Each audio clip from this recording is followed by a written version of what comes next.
Hey guys, welcome back. This is Quick Tips episode 2, and this is probably going to be the first take of many. Today we're going to talk about reloads and why we carry them. I see a lot of people talking online about, oh, you don't need X amount of ammunition, you're only going to need this many rounds and this many yards and this amount of time. Well, that's great, that's an average, but I will talk about averages in another video.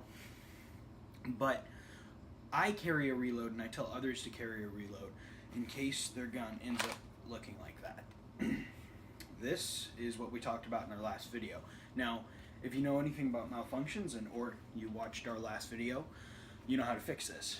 Bump, spin, turn, rack, right? So tap, rack, bang. It's very easy. You have no more rounds in the gun, but now you have a reloaded gun and you can go do work again, which is totally fine. But what if we have one of those fabled double feeds that we talked about in our last video? What I showed you was, I didn't show you retaining the magazine, which I've seen a lot of instructors do. I'm not really a big proponent of that. I don't want to hang on to something that just caused me a problem. It could be a magazine related, it could be ammo, but I want to play you to the worst possible scenario, which is, again, a great reason to carry extra ammo, or a big double stack Glock 34.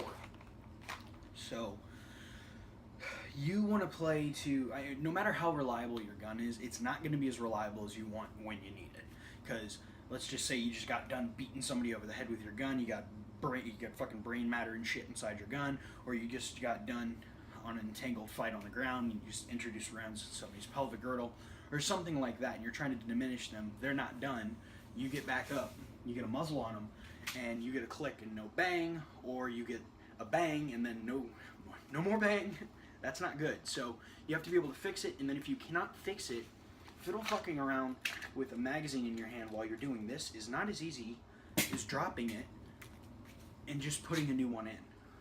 So I don't necessarily carry another magazine to re-up my gun. I mean, yes, that's a great method. Tom Gibbons says the happy gun is a full gun. I generally agree with that, but at the same time, I don't necessarily carry it for that reason. If I was going to do that, I'd keep a magazine in my pocket or something like that, which I generally do. I usually have about two or three magazines on me. I would do that more often if I carried carried a 1911, but that's more of a capacity issue. So it's more of a one play per magazine kind of gun. But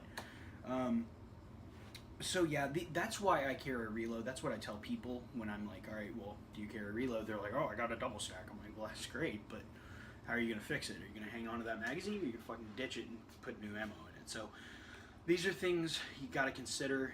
It may make you think about it a little bit differently, but again, it's not necessarily just for more ammo. It's to fix the gun. That's what you need to be thinking about. Do I need to fix that gun? So that's pretty much it. Thanks for watching, guys, and stay safe and carry guns. Have a good one.